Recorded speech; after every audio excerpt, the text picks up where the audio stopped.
Muito bem, olá queridos, graça e paz, muito boa noite. Vamos então à nossa meditação de Bíblia Online desse dia 16 de 1 de 2026.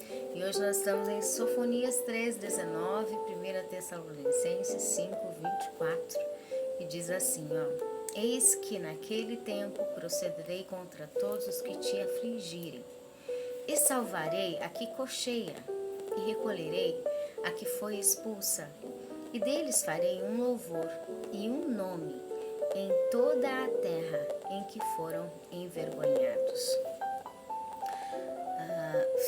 1 Tessalonicenses 5:24 diz: Fiel é o que vos chama, o qual também o fará.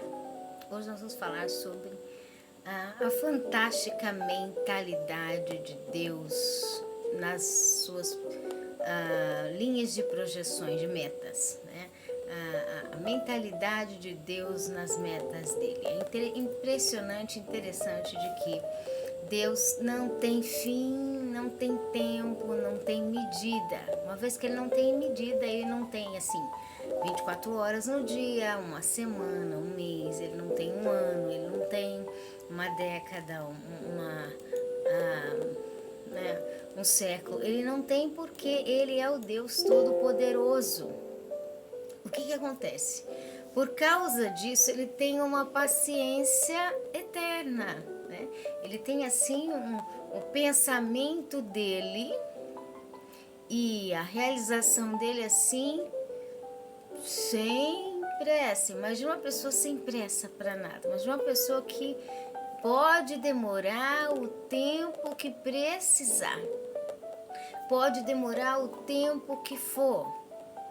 Mas isso vai acontecer daqui 1000 anos. Aí Deus olha e diz, não tem problema, que seja 1000 anos. Mas isso vai acontecer 3 milhões de anos. Deus olha e fala, não tem problema, 3 milhões de anos.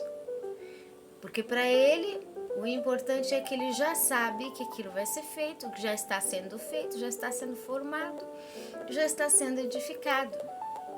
Então, um Deus que a mentalidade dele não tem pressa, porque ele tem certeza. Certeza do quê? Do que o que ele faz vai acabar. E não é acabar assim, vai destruir, vai virar o caos, vai acabar tudo, vai acabar com tudo. Não, ele vai concluir o que ele começou.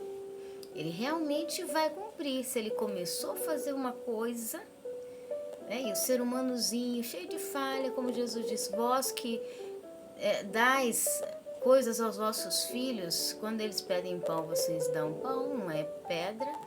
Quando eles pedem peixe, vocês vão dar pão, não é serpente. Vocês não sabendo o que é a completa bondade, vocês tendo uma inclinação a ser influenciado e roubado pela mentalidade a essências e pensamentos destrutivos.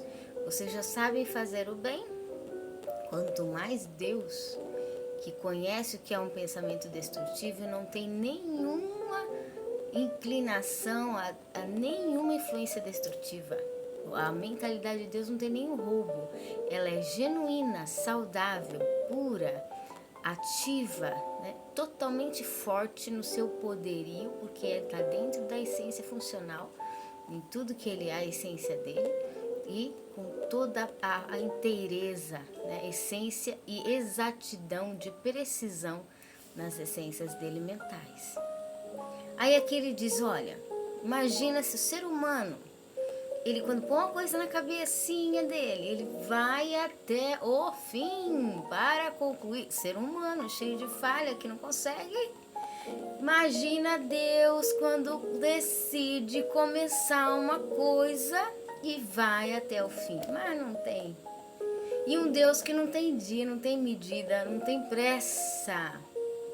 Então quando ele decide começar algo, quando Deus tem uma meta, quando Deus tem um projeto, quando Deus tem um plano, quando Deus tem uma decisão, vou fazer tal coisa, decidi hoje, né? Comecei, vou fazer.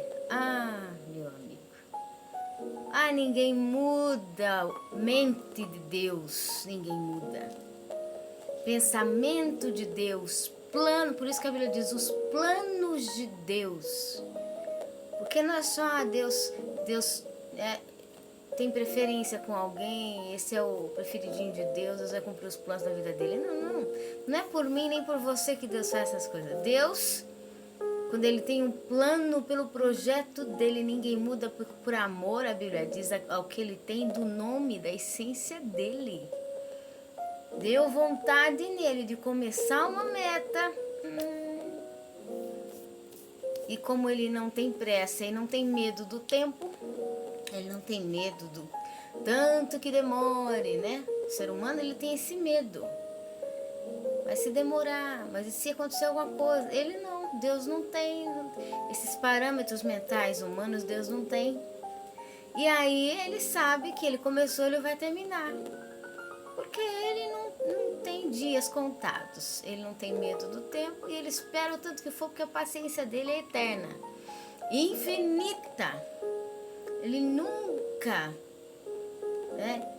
perde a paciência com o projeto da mentalidade que ele tem. Então, começou uma ideia, Deus vai até o fim. E aí entra o processo daqueles que são aqui referenciados a Israel, escolhidos de Deus, que mesmo com as orientações de Deus, Israel muitas vezes mudou o seu pensamento, quis fazer igual às outras nações, quis ser igual a todo mundo, queria fazer do seu próprio jeito, a sua própria mentalidade, e saía da orientação de Deus. E numa dessas eles eram muitas vezes chamados a atenção para atrair de volta para Deus através da correção, da provação, do cativeiro, e eles eram afligidos pelos inimigos.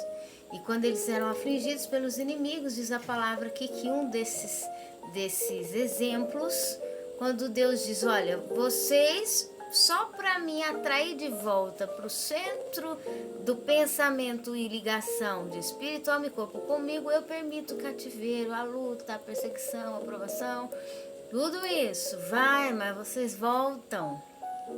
E eu já estou tranquilo, por isso que Hebreus 4 fala, Deus está tranquilo das suas obras, já está descansado, como que alguém que já acabou. Das suas próprias obras que já foram profetizadas, que estão sendo formadas. Por quê? Ele sabe. Quando ele começa, ele termina. E aí, ele diz aqui, olha, vocês vão para o cativeiro, foram afligidos, vão sofrer, mas é só para atrair a atenção de volta a realmente a unicidade comigo. Quando houver essa unicidade de volta, vocês vão sair do cativeiro.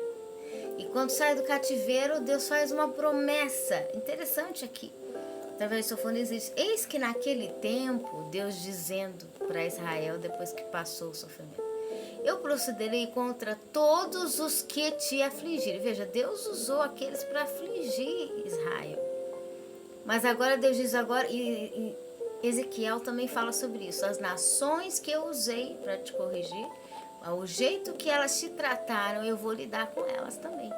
Falando sobre a forma humana, de desprezar o próximo, e Deus está vendo. Então aqui, procederei contra todos que te afligirem, Deus dizendo, e salvarei, restituirei a que cocheia.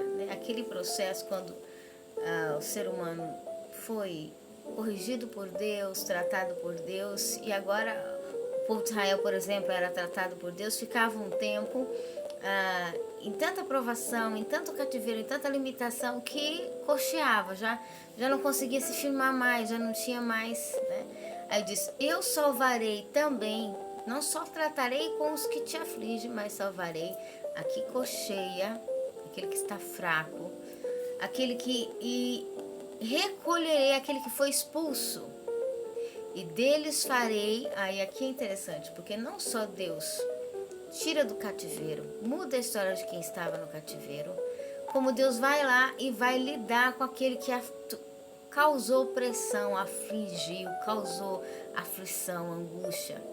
Depois disso, diz aqui, Deus pega aquele que estava cocheando, aquele que foi expulso, desprezado, e faz dele, diz, um louvor e um nome, essência em toda a terra em que foram envergonhados. Por isso que nós não temos que ter medo do que acontece conosco, porque Deus sempre tem um plano específico. Veja, ele diz, um louvor, farei deles um louvor, um nome, uma essência poderosa na terra em que foram envergonhados. Uma expressão que diz isso está em Salmos, quando o salmista diz assim, prepara-me uma mesa perante os meus inimigos e unges a minha cabeça com óleo. Veja, Deus prepara inimigos, não é para nos destruir. Veja que ao final Deus prepara uma mesa diante dos inimigos. Aqui diz, Deus faz de nós um louvor diante dos inimigos. É sempre um projeto de Deus trazer o poderio dele ao final, porque muitos são os planos, maquinações, desempenhos, desenvolvimento dos homens, as ideias ilustres do ser humano que falha. Mas do Senhor, Provérbios 16 vai dizer, vem a resposta final. O último aval é de Deus. E aí ele faz o louvor de seus filhos, ele faz um louvor, ele faz dos seus filhos um nome em toda a terra, incluso nos lugares, nas áreas, nos temas, nas essências em que foram envergonhados. Tessalonicenses 5:24, para concluir, exatamente isso. Fiel é o que vos chama, o qual também o fará.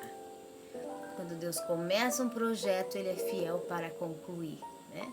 Quando Deus começa uma projeção, aquilo que ele quer, ele é fiel para completar. Por quê? Porque é plano dele. Quando ele corrige é porque foi necessário. Mas quando nós chegamos a ele, estamos servindo a ele, vivendo a palavra, ele faz um louvor. E não é para nossa glória, é para dele. Para que todos saibam que ele ama seus filhos e ama aquele que está face a face com ele, vivendo em comunhão, vivendo a vida plena que Deus deu, ok? Que o Espírito Santo de Deus fale melhor aos nossos corações. Um forte abraço e até mais.